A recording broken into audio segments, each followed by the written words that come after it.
증거하시겠습니다.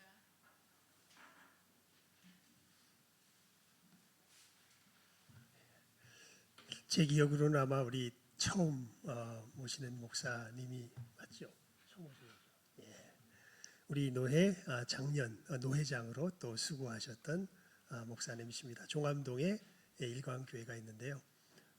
저와 우리 노회 목사님들이 신학 연구 모임이라 그래서 이제 함께 함께 한 두 달에 한 번씩 모임이 있는데 늘 우리 일광교회에서 함께 모여서 또 신학에 대해서 함께 또 주님의 말씀에 대해서 논의하고 있는 참 귀한 교회요. 또 키는 저보다 좀 작으신데 품은 하나님께서 훨씬 더 크게 넓히셔서 사용하시는 귀한 목사님이십니다. 나오셔서 말씀 증거해 주실 때 또 많은 은혜가 있기를 바랍니다.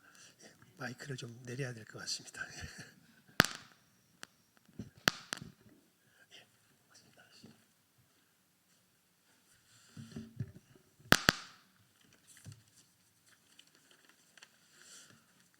오늘 우리 권사님들 헌신 예배에 초청해 주셔서 감사합니다.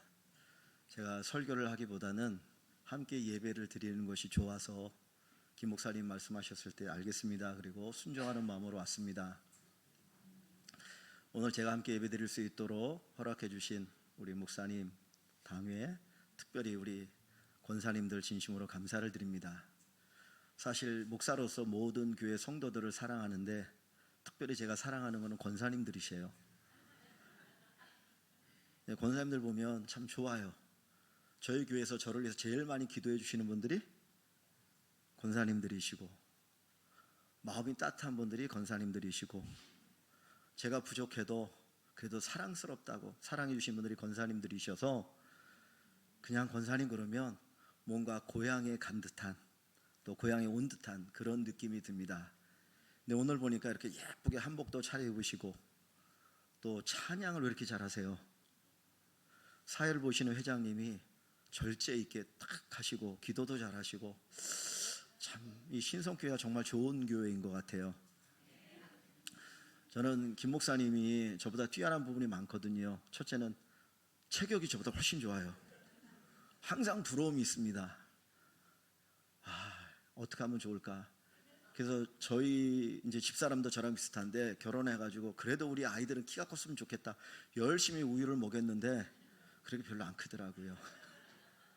체격도 좋으시고, 사실 더 좋으신 거는 성품이 진짜 좋으세요. 사람이 결혼해서 사는데 얼굴은 잠깐이잖아요. 근데 성품은 평생 가거든요. 우리 김 목사님 사모님이 미인이신데 저희 집사람이 조금 못 미치거든요. 근데 이번 달에 결혼 30주년이 있었는데 30년 동안 같이 살 수 있었던 거는 저보다 성품이 좋아서 저를 받아줘서 30년을 살았습니다. 사실 목사가 설교를 잘하는 거 중요하고 여러 가지 행정 능력 여러 가지 잘하는 거 중요하지만 제일 중요한 게 뭐예요? 성품이잖아요. 설교 잘해도 성품이 안 좋으면 오히려 설교가 이렇게 툭툭툭툭 이렇게 튕겨나갑니다. 근데 우리 김 목사님이 정말 성품이 좋아서 항상 본받고 싶은, 그래서 우리 신성교회 성도님들이 복이 있으신 것 같아요. 네, 그렇게 믿으시죠? 우리 임장로님하고는 제가 노회에서 임원도 이렇게 했었는데 임장로님 성품도 너무 좋으시고, 그래서 지난번에 암이라고 그러셔가지고 계속 이렇게 또 해주셔야 되는데 그때 잠깐 또 수술하시며 쉬어갖고 참 마음이 아팠는데 그 이후에 부노회장님도 해주시고 그래서 참 감사하고, 또 온 교회 같이 기도해 주시니까 우리 노회도 든든히 서가고 또 교회도 든든히 서가는 줄 압니다. 이 정도면 설교 다 끝난 거 아닌가요? 김 목사님 이런 얘기 잘 안 하시잖아요. 근데 제가 와서 했으니까 이 정도면 설교 그냥 내려가도 될 것 같은데 또 그러면은 좀 그런 것 같아서 하나님 말씀 함께 같이 나누면 좋을 것 같습니다. 오늘 제가 본문의 설교 제목을 기적 위에 기적, 로마서에 보면 은혜 위에 은혜라는 표현이 있는데 기적 위에 기적이라고 제목을 정했습니다. 1층 위에 2층이죠. 1층 위에 2층. 첫 번째 기적 위에 두 번째 기적이 있습니다. 오늘 우리가 알고 있는 이 본문의 기적은 베드로가 어부지 않습니까? 갈릴리 바다에서 밤새 고기를 잡았는데 그날따라 한 마리도 잡히지 않은 거예요. 아, 허땅 쳤구나. 아침에 이제 그물을 정리하고 집으로 가려고 하는데 그때 마침 예수님께서 그 갈릴리 바다에 오셨어요. 뿐만 아니라 예수님의 말씀을 듣기 위해서 수많은 사람들이 모여들었는데 그 예수님께서 그들에게 말씀을 전하기 위해서 바다를 향해서 설교를 하면 바람에 의해서 이 말이 뒤로 가니까 예수님이 어디를 보고 설교하는 게 좋겠습니까? 바다를 등지고 이제 설교를 하는 것이 설교가 잘 들리지 않겠습니까? 그래서 이 베드로가 그물을 짚고 집에 가려고 할 때 베드로의 배를 빌려서 그 배에 앉으셔서 설교를 하십니다. 그러면 가만히 생각해 보면 그 설교를 제일 가까이에서 들을 수 있는 사람이 누굴까요? 제일 가까이 들을 수 있는 사람이 누굴까요? 베드로 아니겠습니까? 왜냐하면 베드로가 배를 띄워야 되잖아요. 그러면 예수님 가까이에서 설교를 듣는 사람이 베드로거든요. 그러니까 베드로가 설교를 가까이에서 듣고 또 사람들이 설교를 잘 들었습니다. 그리고 이제 설교가 다 끝난 다음에 집으로 가야 되는데 예수님이 베드로에게 말씀하십니다. 야, 깊은 곳에 그물을 내려라. 깊은 곳에 그물을 내려라. 그랬더니 베드로가 하던 말이 선생님이요, 우리가 밤이 맞도록 그물질하였지만 잡은 것이 없습니다. 그러나 말씀에 의지하여 그물을 내리겠습니다. 그리고 깊은 곳에 그물을 내렸어요. 그랬더니 어떻게 됐습니까? 그물이 찢어지도록 고기를 많이 잡았다 그랬어요. 그 양이 어느 정도 되느냐면 그 고기를 그물에서 끄집어내서 배에 채웠는데 그 베드로가 탄 그 배 하나로는 감당할 길이 없어서 옆에 있는 친구의 배를 불러서 그 고기를 채웠더니 두 배가 잠길 정도로 가득하게 되었다고 합니다. 몇 년 전에 성지순례를 갈 때 제가 김한선 목사님하고 같은 방에서 잤어요. 그래서 둘이서 이제 혼자 갔기 때문에 같이 잤는데 제가 그 갈릴리 호수를 좀 보고 싶어가지고 김 목사님하고 일찍 우리끼리 다른 목사님 다 자고 그냥 있고 둘이서 일찍 나가서 갈릴리 호수에 태양이 떠오르는 걸 보면서 그 모습을 이렇게 본 기억이 있거든요. 근데 갈릴리 그 바다의 일반적인 배가 지금처럼 큰 배는 아니겠죠. 근데 그 당시에 예수님 당시에 배가 발견됐는데 그 배를 조사해 보니까 어느 정도 되냐면 사람이 한 15명 정도 탈 수 있는 배. 그래서 예수님께서 제자들과 함께 배 타고 가다 큰 풍랑 만났을 때 주무시니까 막 깨우잖아요. 거기 몇 명이 타고 있었습니까? 그 배에 13명이 타고 있잖아요. 그죠? 예수님과 12제자니까. 그러니까 한 15명 정도 탈 수 있는 배라고 그래요. 그래서 거기에다가 물고기를 가득 실으면 어느 정도 실을 수 있냐면 1톤 정도, 1000kg 정도 심을 수 있다는 겁니다. 실을 수 있다는 거예요. 그러니까 두 배가 잠길 정도면 얼마를 고기 잡은 거예요? 2톤의 고기를 잡은 거예요. 여기 계신 분들은 이 고기를 잡는 일을 해보셨는지 모르겠지만은 강 같은 데서 그물을 내려가지고 고기를 잡아가지고 그 정도 잡을 수 있는 사람이 있겠습니까? 한강에 보면 저 하류 쪽에 고기 잡는 분들이 가끔 있잖아요. 그래서 이제 그 음식점에서 그거 가지고 이제 요리해서 파는데 사실 그물 확 던져가지고 해도 얼마 못 잡거든요. 근데 한 번에 2톤의 물고기를 잡은 것은 이거는 기적적인 일입니다. 이 기적의 이야기가 오늘 본문의 이야기예요. 예수님의 말씀에 의지하여 그물을 내렸더니 기적이 일어나더라. 우리 그리스도인의 삶은 예수님을 의지하는 삶입니다. 말씀을 의지하는 삶입니다. 사실 우리 눈에는 예수님이 안 보여요. 지금도 우리를 위해서 주님은 일하시는데 뭘 통해서 우리를 위해서 일하십니까?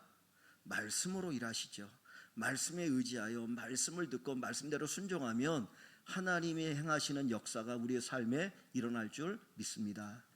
예수님께서 이 기적을 누구를 위해서? 베드로를 위해서 행하셨다는 거예요. 그런데 한 가지 의문이 있어요.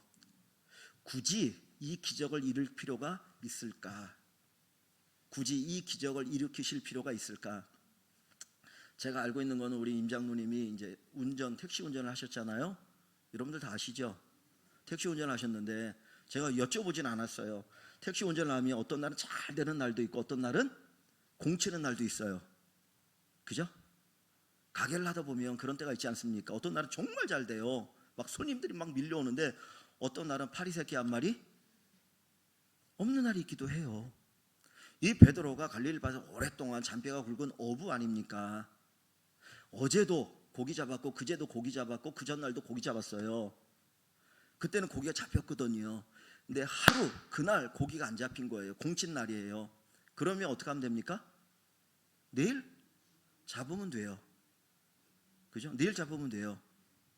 굳이 예수님이 기적 안 일으켜 주셔도 내일 잡아서 그거 팔아서 하루 살면 되는 거예요. 굳이 기적을 일으킬 필요가 없어요. 그런데 의도적으로 예수님이 기적을 일으키셨다는 거예요. 사실 여기 4장에 보시면 4장 33절 30 몇 절입니까? 8절 이하에 보면 시몬의 집 그랬어요. 시몬 베드로의 원래 이름이 시몬이지 않습니까? 시몬의 장모님이 열병이 들었어요. 열병. 근데 그 열병을 뭐라고 했냐면 중한 열병이라고 얘기합니다. 여러분, 열병이라는 말이 뭡니까? 열이 나는 병이잖아요. 열이 나는 병이 한두 가지가 아니죠. 장티스 걸려도 열이 나오고, 코로나 걸려도 열이 나오고, 독감 걸려도 열이 나오고, 막 열이 나잖아요. 제가 고등학교를 졸업할 때에 학력고사, 그 당시는 학력고사인데 학력고사를 보고 나서 막 열이 나면서 땀이 나는 거예요. 그런데 하룻밤 자고 나면 얼마나 땀이 나는지 내복이 완전히 싹 젖어가지고 2번을 갈아입어야 될 정도로, 병원에 가서 주사 맞고 하면 그 다음 날은 열이 뚝 떨어져요. 그런데 그 다음 날 되면 또 열이 나는 거예요. 여러 번 가서 주사를 맞았는데 안 되니까 저희 아버지가 큰 병원 가서 데려가라고 갖고 여기 삼성병원에, 이제 그 광화문에 있는 삼성병원 이제 거기를 갔더니 뭐라고 그러냐면 결핵이라고 그래요. 폐결핵. 갔더니 갖고 1년 반을 한 번에 20알씩 하루에 3번 그 약을 먹고 주사를 매일같이 맞고, 그래가지고 학교를 1년 휴학하고 그 다음에 이제 들어갔습니다. 복학을 했는데 그때는 잘 몰랐어요. 그냥 결핵이 뭔지도. 그냥 약 먹으라고 그러니까 약 먹었는데 나중에 낳고 이렇게 조금 보니까 점점 알니까 야, 결핵으로 죽은 사람 많더라고요. 이게 중환병이더라고요. 근데 시몬의 장모는 중환열병이에요. 그러니까 주변에 있는 사람들이 저러다 죽게 생겼네, 저러다 죽게 생겼네. 그래가지고 예수님을 초청해서 예수님에게 기도하는 거예요. 예수님, 저 시몬의 장모가 지금 이 병 때문에 죽을 지경인데 좀 살려주십시오. 그때 예수님이 손을 대시고 손을 만지시고 이렇게 세우시는 기적을 일으키셨어요. 자, 보세요. 중환병으로 해서 사느냐 죽느냐 위기 가운데 있을 때 기적이 필요합니까? 안 필요합니까? 필요해요. 그건 필요해요. 근데 하룻밤 고기 못 잡았다고 굳이 기적을 일으켜야 될까요? 기적이 필요 없어요. 기적이 필요 없어요. 필요 없어요. 그런데 왜 예수님이 굳이 기적을 일으키실까요? 여러분 생각해 보신 적 있습니까? 저도 이 성경 읽으면서 그전에 한 번도 생각해 본 적이 없어요. 그러니까 생각 안 해보시는 것이 극히 당연한 거예요. 제가 오늘 여러분들에게 말씀을 나누기 위해서 하나님 깨달음 주셨으니까 이 말씀을 가지고 와서 얘기하는데, 자, 2번째 하나의 의문이 있어요. 우리가 누군가에게 큰 은혜를 받으면 뭐라고 얘기합니까? 뭐라고 얘기하세요, 권사님들?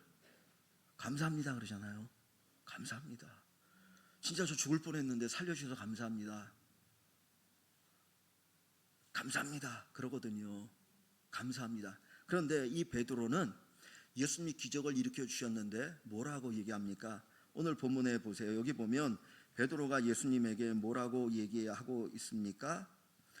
8절입니다. 8절에 보면 시몬 베드로가 이를 보고 큰 기적을 보고, 그죠? 그 그물이 찢어질 정도로 2배가 잠길 정도로의 기적이 일어난 것을 보고 뭐라고 얘기합니까? 예수님의 무릎 아래 엎드려 이르되 주여 나를 떠나소서 나는 죄인이로소이다. 아니, 이런 인사가 어디 있어요? 감사합니다 그래야죠. 조금 있으면 뭐 이렇게 감사 헌금을 준비해가지고 뭐 이렇게 드릴 수 있잖아요. 그런데 지금 베드로는 뭐라고 그럽니까? 주여 나는 죄인입니다. 나를 떠나소서. 아니, 베드로가 죄를 지면 얼마나 지었다고? 우리가 뭐 베드로 그 이전의 삶을 모르니까 잘은 모르지만 베드로가 죄를 지면 얼마나 지었겠습니까? 안 그래요? 다른 사람 짓는 만큼 죄를 짓고 살았겠지. 뭐 베드로가 특별히 죄를 지었겠어요? 만약에 베드로가 진짜 나쁜 놈이면, 나쁜 사람이면 주변에 있는 사람이 베드로, 시몬, 베드로의 장모가 병들었다고 예수님 가서 고쳐주세요, 그 얘기 했겠습니까? 안 해요. 그래도 나름대로 잘 살았으니까 베드로 장모가 지금 죽을 병이 걸렸는데 예수님 가서 고쳐주세요, 이 얘기하지. 그러니까 베드로는 그래도 이제까지 잘 살았던 사람인 것 같아요. 그런데 베드로가 주여 나는 죄인입니다, 나를 떠나소서, 죄를 고백하네? 아, 이거 의문 아닙니까? 굳이 기적이 필요 없는데 기적을 일으키시는 예수님 보고, 그 기적을 보고 감사합니다 그러면 되는데, 그렇게 말하지 않고 주님 나는 죄인입니다, 나를 떠나소서라고 이야기하는 이유가 어디에 있는가? 이걸 보면 예수님께서 기적을 일으키시는 이유가 여기 있어요. 우리 인생에 기적은 기적 자체가 목적이 아닌 거예요.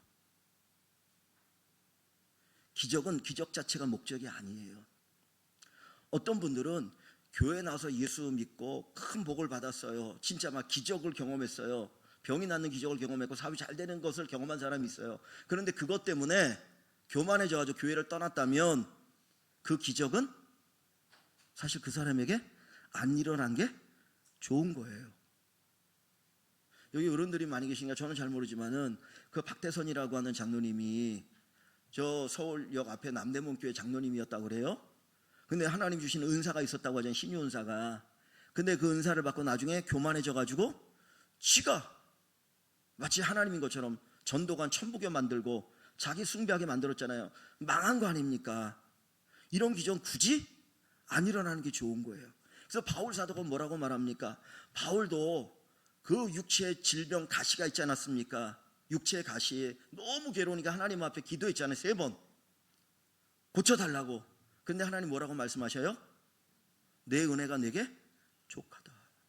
그래서 바울이 나중에 뭐라고 말합니까? 내가 교만해질까봐, 내가 스스로 높아질까봐 하나님이 내 몸에 가시를 두셨다. 다른 사람에게 기적을 일으켰던 바울인데 자기는 가시를 가지고 살았어요. 왜? 그게 유익하니까. 그러니까 단순히 기적 자체가 다 좋은 건 아니에요. 기적이 진짜 기적되기 위해서는 그 다음의 단계가 필요한 거예요. 여러분, 진짜 기적이 무엇일까요? 다시 본문을 봅니다. 여기 보시면 베드로가 처음 예수님이 다시 찾아오시고 말씀을 전하시고 그 다음 베드로에게 깊은 곳에 그물을 내리라 이렇게 말씀하실 때 베드로가 예수님에게 뭐라고 얘기합니까? 뭐라고 칭합니까? 자, 5절을 보세요. 5절 한번 같이 읽어볼게요. 5절 같이 읽어봅니다. 시몬이 대답하여 이르되 선생님, 우리들이 밤이 새도록 수고하였으되 잡은 것이 없지만은 말씀에 의지하여 내가 그물을 내리이다. 그렇게 얘기하죠. 자, 보세요. 여기서 베드로가 예수님을 뭐라고 호칭하고 있어요? 선생님 그랬어요. 선생님이란 말이 뭡니까? 랍비, 위대한, 잘 가르치는 그런 분을 얘기할 때 선생님 얘기하잖아요, 그죠? 선생님 그래서 선생님, 우리가 밤이 맞도록 수고했지만 말씀에 의지해 그물을 내리겠습니다. 예수님을 선생님으로 호칭하고 있어요. 그런데 뒤에 한번 가보세요. 뒤에 여기 8절에 베드로가 예수님에게 그 기적을 경험하고 나서 예수님을 뭐라고 표현합니까? 시몬 베드로가 이를 보고 예수의 무릎 아래 엎드려 이르되, 같이 읽어봅니다. 주여 나를 떠나소서, 나는 죄인이로소이다. 뭐라고 얘기하고 있어요? 주여 그랬어요. 주여. 처음에는 선생님 불렀던 베드로가 그 다음에는 주여 그러고 있어요. 그러면서 나는 떠나소서, 나는 죄인이로소이다 라고 얘기합니다. 누구 앞에서 하는 말 같아요? 하나님 앞에서 하는 말 같지 않습니까? 앞에 선생님, 그거는 사람들 가운데 뛰어난 랍비, 지도자로 보고 있어요. 근데 이 기적을 경험하고 나서 베드로는 예수님을 향하여 주여라고 부릅니다. 주, 아도나이, 주여, 나는 죄인입니다, 나를 떠나소서. 사람은 우리가 기도할 때는 내가 죄인입니다 이렇게 기도하잖아요, 그죠? 근데 목사가 죄를 지적하면 싫어해요. 교인들이, 우리 여기 신성교회는 안 그러겠지만은 하나님 앞에 기도할 땐 주님 제가 죄인입니다 이렇게 얘기하면서도 제가 그래요 집사님 그거 잘못됐어요 그거 죄예요 그러면 싫어해. 사람은 사람 앞에서 죄를 고백하고 싶지 않아요. 내가 너보다 잘났어, 내가 너보다 뛰어나라고 생각하지 사람 앞에서 나는 죄인이라고 얘기하고 싶어 하지 않아요.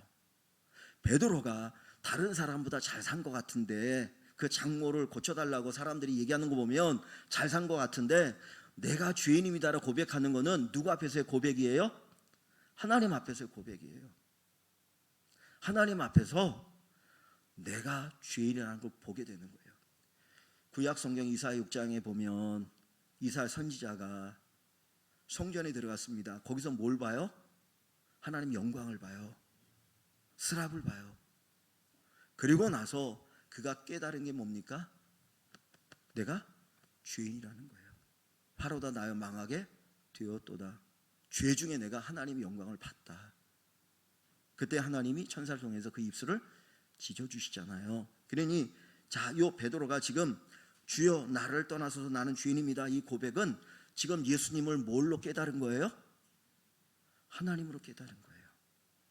자 보세요. 여기 4장 38절에 보세요. 4장 38절에 보면 예수께서 일어나 회당에서 나가사 시몬의 집에 들어가시니 시몬의 장모가 중한 열병을 앓고 있는지라 사람들이 그를 위하여 예수께 구하니 예수께서 가까이 가서 열병을 꾸짖으신데 병이 떠나고 여자가 곧 일어나 그들에게 수종되니라. 자, 베드로가 봤어요. 자기 장모가 병이 낫는 기적을 봤어요. 경험했어요. 그죠?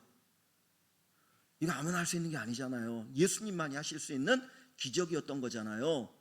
그러면 저 같으면 그 다음에 예수님에 대해서 생각이 달라졌을 것 같은데 그 경험이 있는데도 불구하고 베드로는 예수님을 뭘로 알고 있어요? 선생님으로 알고 있어요. 하나님이라 고백하지 않는 거예요. 그러니까 사실 예수님이 기적을 일으킬 때 이 베드로의 장모의 병을 고치시는 것은 그 병을 고치는 것도 목적이 있지만 그 병을 고치는 목적, 궁극적인 목적은 어디에 있어요? 예수님이 누구이라는 걸 알려주고 싶은 겁니까? 하나님이신 걸 알려주고 싶은 거잖아요. 그래서 예수님께서 사실 그것을 위해서 기적을 행하셨고 그것을 위해서 가르치셨다가 나중에 가이사랴 빌립보에서 야 너희는 나를 누구라고 하느냐? 주는 그리스도시여 살아계신 하나님의 아들입니다. 이 신앙 고백을 들으시잖아요. 이것을 위해서 3년 동안 사역하신 거거든요. 그러면 베드로의 장모를 고칠 때에 이 일을 통해서 사실 베드로가 깨닫기를 원했던 건 뭐예요? 예수님이 하나님이시라는 거. 선생님 우리가 밤이 맞도록 수고했지만 얻은 것이 없으나 그러나 말씀에 의지하여 금을 내리다, 그게 아니고 주여 우리가 밤이 맞도록 수고했지만 잡은 것이 없어요. 그러나 말씀에 의지하여 금을 내리겠습니다. 주여라는 호칭을 원하셨는데 베드로가 그 호칭이 없어요. 그러니까 기적을 경험해도 예수님을 몰라요. 그러니까 주님께서는 다시 이 기적을 통해서 예수님이 누구인지를 알려주고 싶은 거예요. 그러니까 기적 위의 기적이라고 했어요. 첫 번째 기적은 겪을 수도 있고 안 겪을 수도 있어요. 우리가 평생 살아가면서 이런 기적 없을 수도 있어요. 그죠? 근데 진짜 중요한 기적이 뭡니까? 예수님이 나의 구원자시라는 것, 하나님의 아들이라는 게 이게 최고의 기적이에요. 적어도 우리 권사님들이 되셨다는 것, 우리 장로님이 되시고 집사님이 계시고 이 신성교회 교인이 됐다는 것은 여러분들이 뭐를 아십니까? 예수님이 하나님의 아들, 하나님 나의 구주인 것을 알잖아요. 그러면 이것이 우리에게 있어서 최고의 기적이에요. 이 기적이 없으면 앞에 기적은 소용이 없는 거예요. 이 기적이 없으면 앞에 기적은 아무 소용이 없어요. 오히려 그것 때문에 망할 수 있어요. 하나님께서 우리에게 예수님이 나의 구주이시고 나의 하나님인 걸 알려준 것이 엄청난 축복입니다. 기적을 경험하지 않았는데도 이 고백을 할 수 있는 게 얼마나 귀한 복인지 몰라요. 우리 신성교회 모든 성도 여러분들이, 특별히 우리 권사님들이 이 고백이 충만한 예수님이 나의 구주이십니다, 나의 하나님이십니다, 하나님의 아들이십니다, 이 고백을 가지고 살아가는 귀한 은혜가 있기를 주님의 이름으로 간절히 축원합니다. 이게 기적입니다. 이 베드로의 고백을 들으시고 예수님께서 뭐라고 말씀하셔요? 자, 여기 10절 말씀 한번 같이 읽어봅니다. 10절과 11절을 같이 읽어볼게요. 10절 11절 세베대 아들로서 시몬의 동업자인 야고보와 요한도 놀랐습니다. 예수께서 시몬에게 이르시되 무서워하지 말라. 이제 후로는 내가 사람을 취하리라 하시니 그들이 베드로를 육지에 대고 모든 것을 버려두고 예수를 따르니라. 아멘. 자, 그 고백을 들으시고 예수님이 베드로에게 뭐라고 말하세요? 무서워하지 말라. 이 무서움 어떤 무서움이에요? 강도를 만난 무서움이 아니죠. 하나님 앞에서 느끼는 두려움을 얘기하는 거예요. 그죠? 그 베드로가 예수님을 딱 보고 그분이 하나님인 것을 느끼고 주여라고 했더니 그때 무서워하지 마. 주님이 얘기하셔요. 그러면서 뭐라고 말합니까? 이제 후로는 내가 누구를 취하리라? 사람을 취하리라. 여기 보면 예수님께서 베드로를 제자로 부르시고 그에게 사명을 주시지 않습니까? 이게 기적이에요. 누구의 제자? 예수님의 제자. 누구의 복음? 예수님의 복음. 예수님의 제자가 되고 예수님의 복음을 전하고 예수님의 일꾼이 되는 것, 이것이 큰 축복 아니겠습니까? 우리 권사님들 그렇게 믿으세요? 그렇게 믿으십니까? 하나님께서 우리 권사님들을 이렇게 쓰신다는 거예요. 세상에는요, 내가 뭘 하려고 하면 자격이 필요해요. 그죠? 자격증도 몇 개 있어야 되고 실력도 뛰어나야 되고 외모도 있어야 되고 뭐 별의별 게 다 있어요. 근데 예수님께서 우리를 부르실 때 모르겠어요. 김 목사님은 키도 크고 공부도 잘하고 그러니까 목사가 될 자격이 있는지 모르겠는데 저는 키도 작지 아는 것도 별로 없지 뭐 그런데 만약 시험 치면은 김 목사님 붙고 저는 떨어져요. 그런데 하나님께서 그런 거 이런 거 보지 않고 저에게 자격을 맡기시니 얼마나 감사합니까? 이게 하나님의 큰 은혜입니다. 예수님의 제자가 된다는 것이 얼마나 큰 축복인지 몰라요. 유럽에 가면 성당들이 많이 있지 않습니까? 로마에 가면 베드로 성당이 있고요. 뭐 성당이 있는데 성당에 가면 꼭 있는 동상이 있어요. 12제자상입니다. 그 베드로 큰 성당에도 보면 그 위에 정면 위에 12제자상이 쫙 있거든요. 베드로 시작해서 그리고 베드로는 또 상이 또 따로 있죠. 그 안에도 있고 그래서 열쇠를 들고 있는 베드로 천국의 열쇠를 내가 너에게 주노니 그래가지고 베드로에게 줬다고 그래가지고 다 그 동상이 있거든요. 우리 기독교인들은 개신교인들은 그런 거 만들지 않으니까 그거 잘못했다라고 얘기를 하는데 그냥 그거 보면서 그런 생각이 들었어요. 야, 그 12제자가 된다는 게 이렇게 영광스러운 거구나. 그러니까 캐톨릭에서는 그거를 만들어 놓고 그 제자들을 숭배하면서 그들이 수호성인이 되어가지고 자기들을 지켜준다는 거예요. 그 이탈리아에 가면 베네치아라고 있지 않습니까? 그 물의 도시에 거기에 가면 큰 사자상이 하나 있어요. 근데 그 사자상이 뭐를 상징하는 거냐면 마가를 상징한다고 그래요. 마가. 마태, 마가, 누가, 요한 4명의 복음서 저자들이 있죠. 그래서 그 4가지가 이제 사람과 뭐 송아지와 뭐 이렇게 하는데 캐톨릭에서는 마가의 상징이 사자예요. 근데 전설이겠지만은 마가가 이집트에서 죽어가지고 어디 묻혀 있었는데 이 베네치아 사람들이 이집트까지 가서 전쟁을 해가지고 이겨가지고 거기 마가의 시체라고 하는 것을 훔쳐왔어요. 그리고는 자기네 거기에다가 그 성당을 지어놓은 거기다가 두고는 이 마가 수호 성인이 우리를 지켜준다. 그래가지고 그거를 숭배하고 있어요.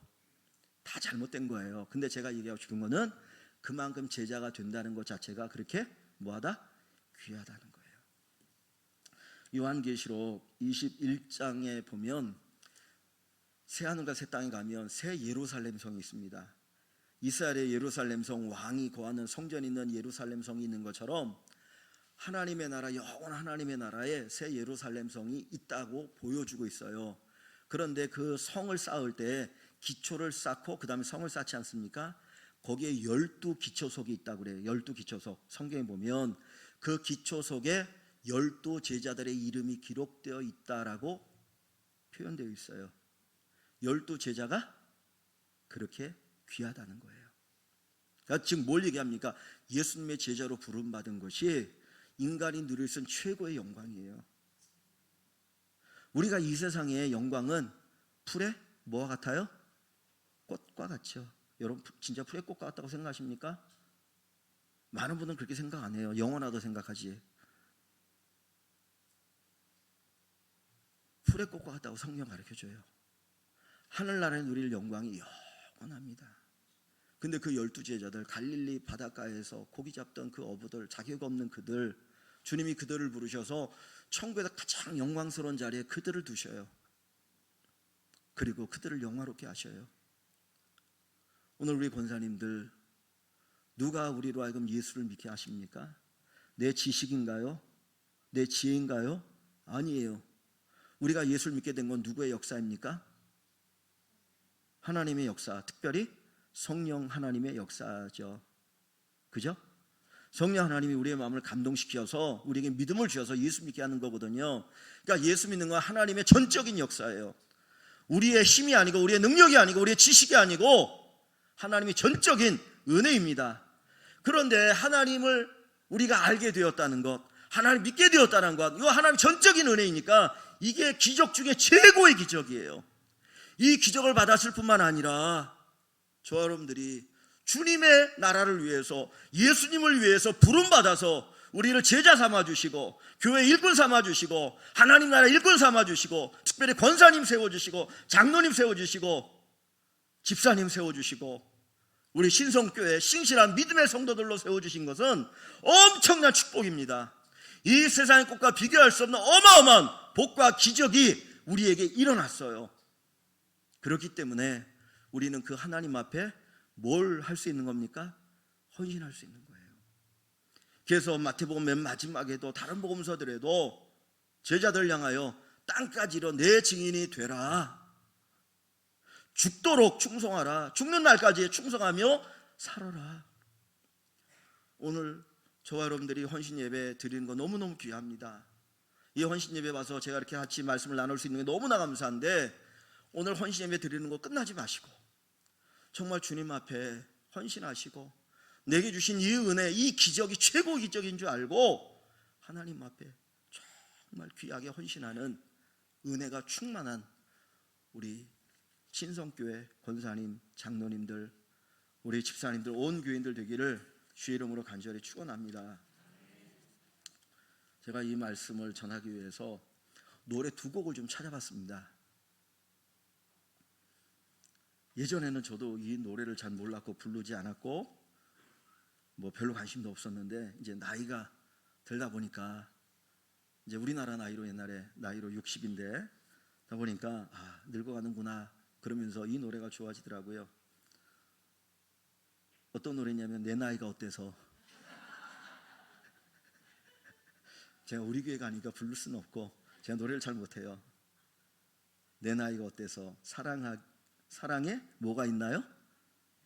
나이가 있나요? 그러면서 맨 끝에 가면 뭐라고 말합니까? 사랑하기 딱 좋은 나이인데. 우리 권사님들 그렇게 생각하시나요? 저보다 나이 많으신 누님들도 계시고 저보다 나이 어리신 동생 같은 분도 계실 텐데 내 나이가 어때서 뭐 하기에 딱 좋은 나이라고요? 사랑하기에 딱 좋은 나이예요. 누구 사랑하기에? 예수님 사랑에 딱 좋은 나이라니까요. 여러분 젊은 사람들 얼마나 변심하는지 몰라요. 그래서 옛날에 제가 들었던 얘기 가운데 처녀신앙은 믿을 게 못 된다고. 근데 우리 권사님들 3교수년 다 겪었잖아요. 신앙생활하면서 교회에서 이것저것 다 받고 3년 다 겪었고 믿음이 뭔지도 알고 그러니까 이제 안 흔들려. 주님 사랑을 안 흔들려. 헌신하는 거 안 흔들려. 그죠? 그러니까 지금이 사랑하기에 딱 좋은 나이라니까요. 여기 우리 장로님들 뭐 임장로님 은퇴하셨지만 그거는 총회가 정한 법이고 우리 임장로님도 주님을 위해서 헌신하기 딱 좋은 나이시라니까요. 제가 아까 듣기로는 우리 장로님들 가운데 두 분 뭐 은퇴 이제 하실 때가 가까우신다고 그러는데, 야, 은퇴하면 다 끝났어, 나 이제 시무 끝나서, 그게 아니고 주님을 위해서 헌신하기 딱 좋은 나이예요. 젊은 사람이 많은 교회는 기도 잘 안 해요. 왜냐하면 자기 힘 믿거든. 근데 다 경험해보고 나니까 내 힘으로 되는 거 아니야. 그러니까 엎드려 기도하거든요. 엎드려 기도하는 교회가 되는 교회예요. 아, 내가 기도하고 엎드려 기도하고 다른 사람이 일하면 얼마나 좋습니까? 그렇잖아요. 제가 옛날에 운전을 이렇게 이제 면허를 따려고 하는데 잘 못하니까 그 가르쳐주는 그 학원 강사가 저보고 그래요. 기사 불일 상이라고. 기사 부릴 상이라고. 얼마나 못하면 그랬겠습니까? 기사 부리고 살면 좋은 거 아니에요? 나는 기도하고 하나님 일꾼 세우셔서 젊은 분들이 일하면서 하면 교회가 부흥하는 거 아닙니까? 사랑하기 딱 좋은 나이인데, 사랑이 딱 좋은 나이인데, 헌신하기 딱 좋은 나이입니다. 그래서 제가 노래 하나 또 봤어요. 그랬더니 무슨 노래가 있냐면, 나이야 가라, 나이야 가라, 나이야 가라, 나이야 가라. 나이가 뭐라 그래요? 대수냐, 나이가 대수냐. 우리의 마음은 뭐예요? 청춘이잖아요. 이팔 청춘. 70이 되고 80이 돼도 마음만은 청춘이거든요. 주님을 위해서 일하는데 나이 없어요. 나이야 가라, 나이야 가라. 마음엔 나이가 없는 거란 걸, 세월도 비껴가는 걸 잊지는 말아요. 오늘 이 순간이 내 인생의 가장 젊은 날. 그죠? 뭐 김 목사님이 저 다시 오라고 그럴지 모르겠지만은, 오면 뵙는 거고 안 부르면 못 뵙는 거고. 그러나 아는 거는, 제가 우리 권사님들과 우리 성도 여러분들을 뵙는 가장 젊은 날은 언제예요? 오늘이에요. 저도 여러분들이 뵙는 가장 젊은 날이 오늘이고, 제가 여러분들을 뵙는 가장 젊은 날은 오늘이고. 나이야 가라. 이 젊은 날, 그래도 어떻게든지 하루라도 젊은 날 주님을 위해서 쓰임받으면 최고의 인생입니다. 예수님께서 왜 베드로에게 기적을 일으키셨어요? 사실 안 일으켜도 되는 기적이에요. 안 일으켜도 되는 기적이에요. 그런데 일으키신 이유는 뭐예요? 예수님을 알게 하도록. 내가 단순히 선생이 아니고 난 하나님이야. 내가 너의 죄 문제를 해결하는 하나님이야, 구주야, 하나님의 아들이야. 그거 알게 하시고 이 베드로를 쓰시기 위해서. 그래서 베드로가 뭐가 됩니까? 수제자가 되잖아요. 수제자.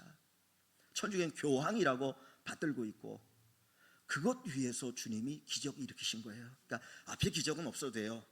그러나 반드시 두 번째 기적, 주님을 아는 기적, 주님 앞에 쓰임받는 기적은 다 경험해야 됩니다. 우리 신석교회 모든 성도 여러분들은 이 기적 경험하시고 이 기적 속에 살아가시는 귀한 분들 되시기를 주님의 이름으로 간절히 축원합니다. 아멘. 우리 잠시 말씀 생각하면서 기도하겠습니다. 하나님, 내게도 기적을 일으켜 주옵소서. 기적 위의 기적, 정말 주님을 아는 기적, 주님 만나는 기적, 주님과 동행하는 기적, 주님의 제자로 살아가는 기적, 예수님의 일꾼으로 살아가는 기적, 예수님의 사역자로 살아가는 기적이 일어나게 하옵소서. 권사로 부르셨고 장로님으로 부르셨고 집사님으로 부르셨고 또 우리 신성교회 성도로 불러오셨는데, 하나님의 이 모든 것이 기적입니다. 정말 제가 주님 앞에 쓰임받기를 원합니다. 예수님이 나의 구주인 줄 바로 알고 그 예수님 앞에 귀하게 쓰임받는 인생이 되게 하여 주시옵소서. 우리 이 시간 간절한 마음으로 함께 같이 기도하겠습니다. 살아계신 하나님 아버지, 감사합니다. 우리를 사랑하시고 하나님의 은혜 가운데 불러주시고 예배하게 하시는 주님, 이 놀라운 은혜를 베풀어 주시니 감사합니다.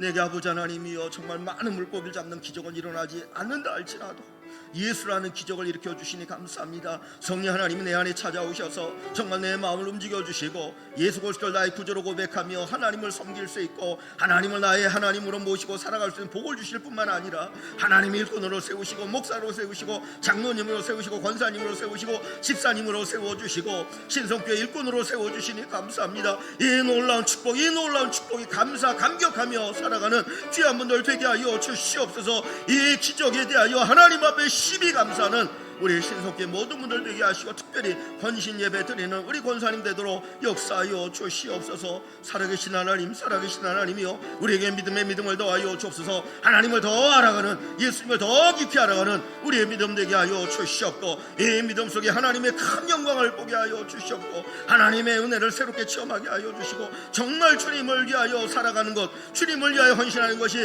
우리의 삶의 가장 가치 있고 소중한 일임을 고백할 수 있도록 인도하여 주시옵소서. 주님 역사하여 주옵소서. 예수님 이름으로 기도합니다. 사랑의 하나님 감사합니다. 귀하고 귀한 신성교회, 특별히 우리 사랑하는 또 하나님 앞에 귀하게 헌신하는 우리 권사님들 함께 헌신 예배 드리게 하시니 감사합니다. 하나님이 이 헌신의 마음을 기뻐 받아주시고 우리 권사님을 통하여 큰 영광을 받아주시고 하나님께서 복의 복을 더하여 주셔서 주님 언제 부르실지 우리는 모르지만 부르시는 그날까지 건강하게 하나님께 예배를 드리고 주님을 위하여 섬기고 교회를 위하여 헌신하는 귀한 권사님 되게 하여 주시옵고, 우리 장로님들, 우리 집사님들, 우리 온 성도들 되도록 축복하여 주옵소서. 우리의 지식으로 도무지 하나님을 알 수 없습니다. 예수님을 구주로 고백할 수 없습니다. 정아버지 하나님이여, 로마인들에게 그 십자가가 얼마나 어리석어 보입니까? 유대인들에게 그 십자가가 얼마나 어리석어 보입니까? 그런데 그 어리석어 보이는 그 십자가의 복음이 우리에게 진리로 다가오게 하시고, 그 십자가의 복음을 우리가 붙들고 살아가게 하시고, 예수 그리스도가 나를 위해 십자가 달려 죽으심에 감격하며 감사하며 그 예수를 모시고 살아가는 이 귀한 복을 주시니 감사합니다. 이 기적이 우리에게 일어나게 하시니 감사합니다. 살아계신 하나님, 이 기적 붙들고 이 기적 가지고 살아가는 저희들이 되어서 정말 주님 앞에 아름답게 쓰임받고 헌신하는 저희 온 성도들, 그리고 우리 권사님들 되게 하여 주시옵소서. 신성교회 마음껏 축복하여 주시고 복의 복을 더하여 주시고, 신성교회를 통하여서 이 지역에 놀라운 복음의 열매가 풍성하게 하여 주시오며, 하나님이 귀 있으시는 귀한 온 식구들 되게 하여 주옵소서. 예수님의 이름으로 감사하며 기도하옵나이다. 아멘. 이 시간 헌금을 위해서 문주희 권사님